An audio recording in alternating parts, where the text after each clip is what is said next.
Bom, boa tarde a todas, todes e todos. Eu é que agradeço o convite, a oportunidade e faço em nome da Fernanda, presidenta da Dufscar, esse meu agradecimento e um abraço ao conjunto dos companheiros e companheiras que vêm construindo essa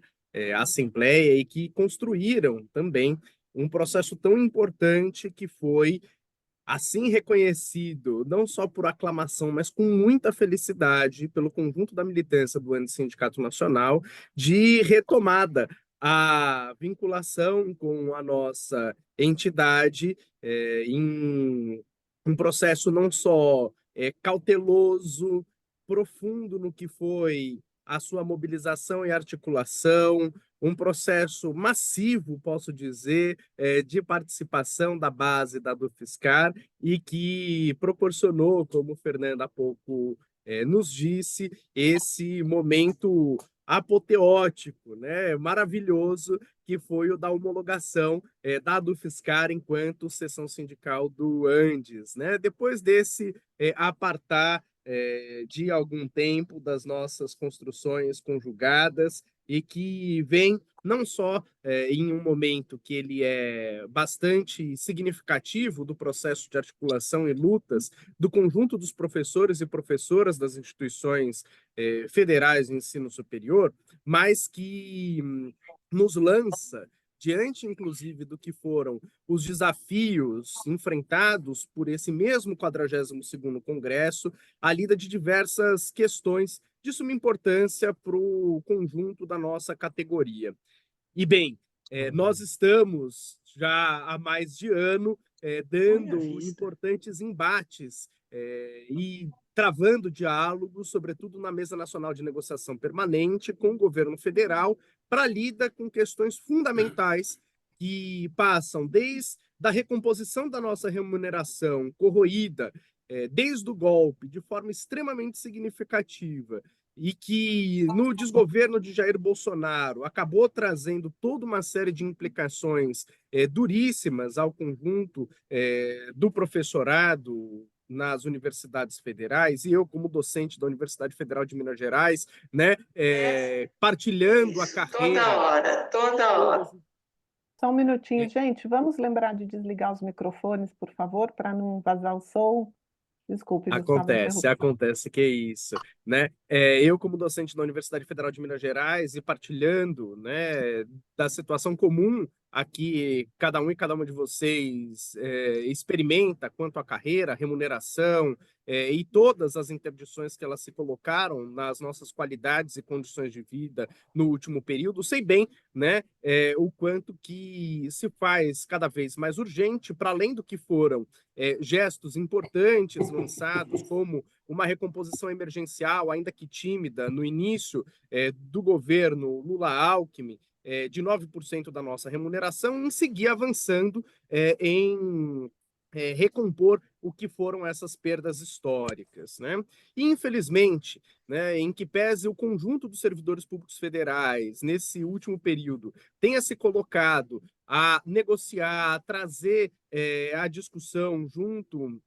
com os negociadores do governo federal a necessidade de alcançarmos, né, de forma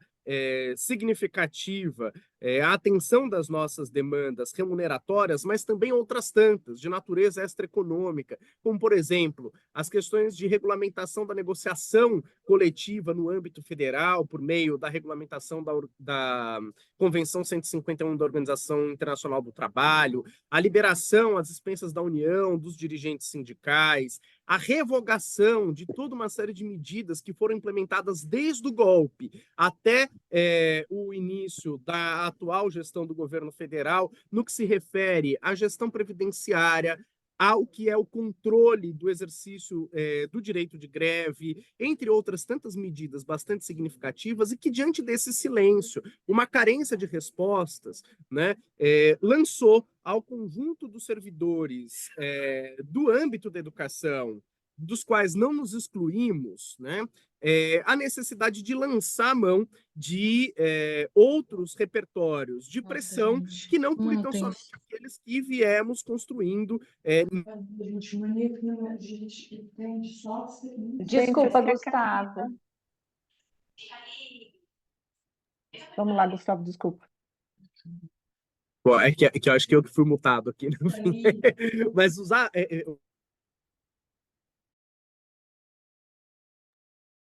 Só um minuto, Gustavo, que a pessoa com o microfone aberto está bem embaixo do seu nome aqui. Eu peço desculpa. Pode continuar, por gentileza.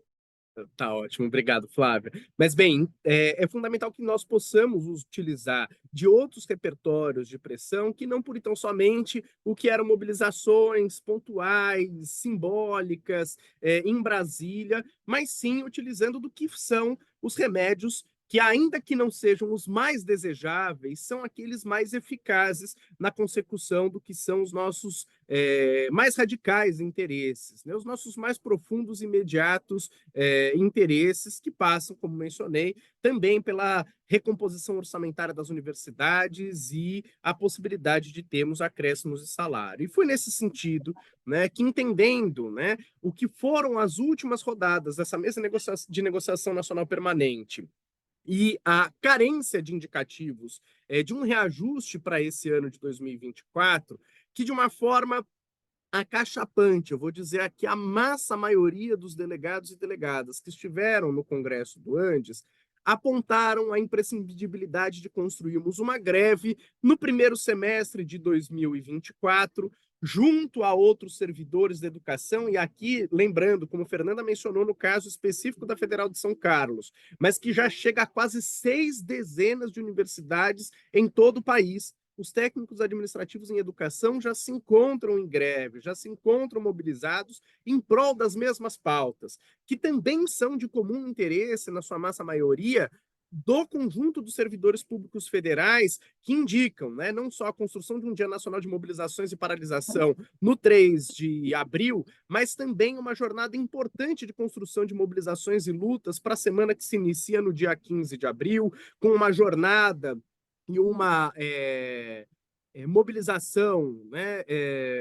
na forma de marcha no dia 17, a quarta-feira dessa semana, que tinha sido inicialmente indicada para 22 de maio, mas diante do calor das mobilizações que hoje se colocam, apontam, né, essa importância de construção de uma mobilização massiva para essa data e que nos lança também o desafio de construirmos uma greve no âmbito do Antissindicato Nacional. E eu quero aqui trazer 2 elementos para concluir a minha fala e que envolvem essa questão da construção da greve. Muito embora o Congresso tenha apontado a importância de construí-la,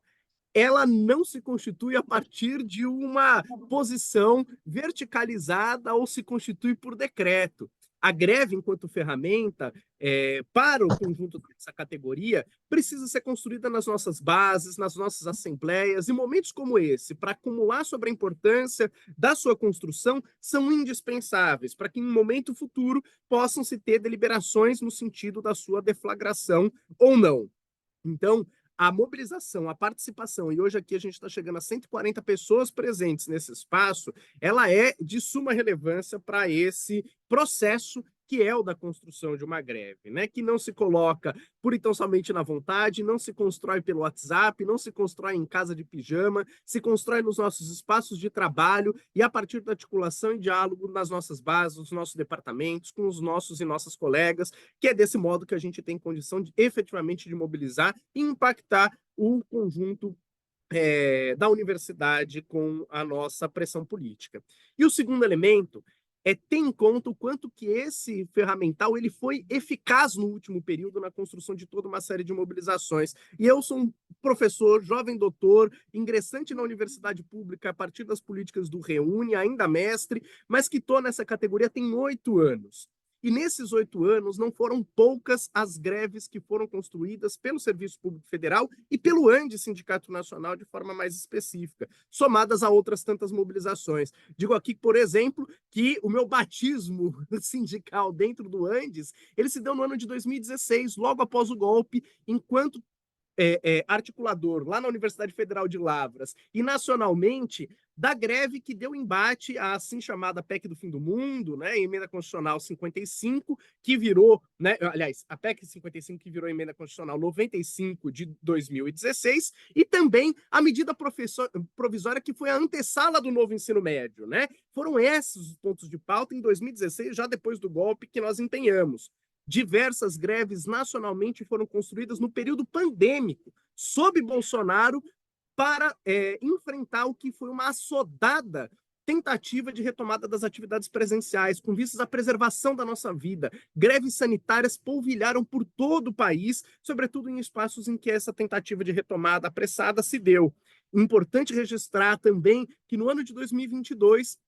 foi indicada a possibilidade de construção de uma greve. Acontece que desde as nossas bases, como deve ser, já que greve não se constrói por decreto, não foram a maior parte das sessões sindicais aquelas que entenderam ser oportunidade para sua construção. Só duas, Sindoif, no Rio Grande do Sul, e a ADUFPA, né, da Federal do Pará, que deflagraram greve e conduziram essa mobilização, ainda que de uma forma isolada, importante e digna de reconhecimento nesse período. Por hoje, é fundamental, em melhores condições, em um registro democrático que proporciona o exercício desse fundamental direito que é o da greve, inclusive retumbando sinalizações do próprio governo federal da importância que é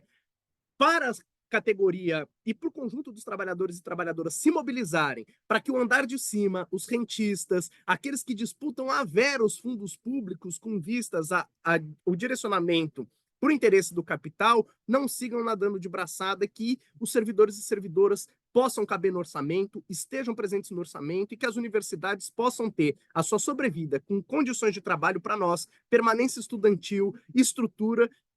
até não só o fim do ano, mas seguindo de forma incrementada para o próximo período. Foi um prazer poder estar aqui com vocês, seguirei aqui na Assembleia e certamente teremos outras tantas oportunidades para partilha e troca, não só nesse processo específico que estamos vivenciando, mas em outros tantos. É um prazer tratar a do Fiscar enquanto sessão sindical.